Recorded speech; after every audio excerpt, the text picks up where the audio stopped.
Good evening, Rutgers. It's weather watching time. Weather watcher Robert Bennett here, bringing you this Monday, October 14th, 2019 evening forecast. Jumping right into your headlines for today, we are going to be cool and clear tonight, so make sure you have that hoodie with you if you're going out and about tonight. We are watching a potent coastal storm coming Wednesday. Behind the storm, we're going to be windy, but relatively nice, so that storm's not going to bring us down all too much. Looking at lows across the Garden State tonight, mid to upper 40s all around, possibility of upper 30s across Sussex County. Greater Northeast, 34 in Ithaca, 35 in Oneonta, 37 in Mount Pocono, and around 50 degrees for Baltimore and Dover. Looking at the current satellite and radar, no clouds in sight with the exception of a few showers up in Maine, and clouds obviously well off the coast, so no concerns here. We are watching two pieces of energy that's going to lead to our coastal storm on Wednesday. The first one is down to the south. As this area of rain and a low pressure system starts to organize, it's going to start moving off to the northeast and eventually going to merge with a storm that's going to be moving across the Great Lakes into the northeast. You'll see that here in the Futurecast. That storm up in the upper Midwest is going to start getting its act together. Some heavy snow will be possible over Minnesota. That storm is going to mature and get stronger and produce a pretty strong cold front. As that continues to move east, simultaneously that coastal storm is going to be riding up the coast, and the interaction between these two is going to make for a pretty windy and wet day. How much rain are we going to get out of this storm system?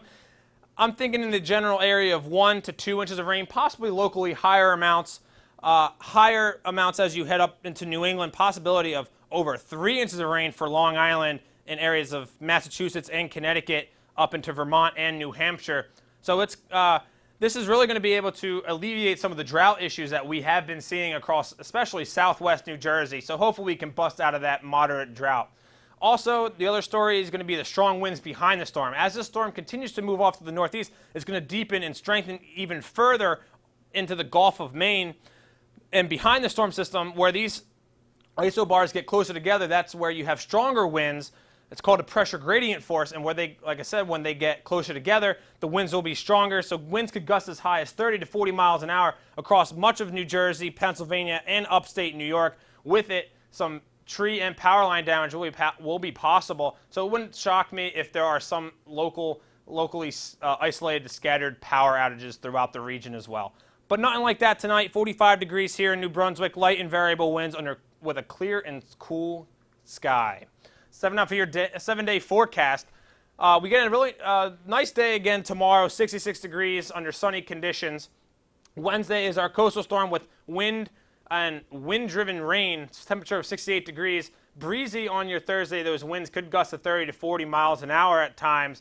But like I said, that storm's not going to bother us too much behind the storm, as temperatures are going to stay around the 60-degree mark, even rising up to 69 degrees for your Sunday, and then Monday and Tuesday, and possibly even Wednesday, we're going to be watching for another strong storm system moving in from the west. So we'll be keeping an eye out on that here at Weather Watchers for you. Be sure to check us out at our RUTV channel 24/1 every 15 minutes. Like us on Facebook, Twitter, and YouTube. I'm Weather Watcher Robert Bennett. Have a wonderful evening, Rutgers.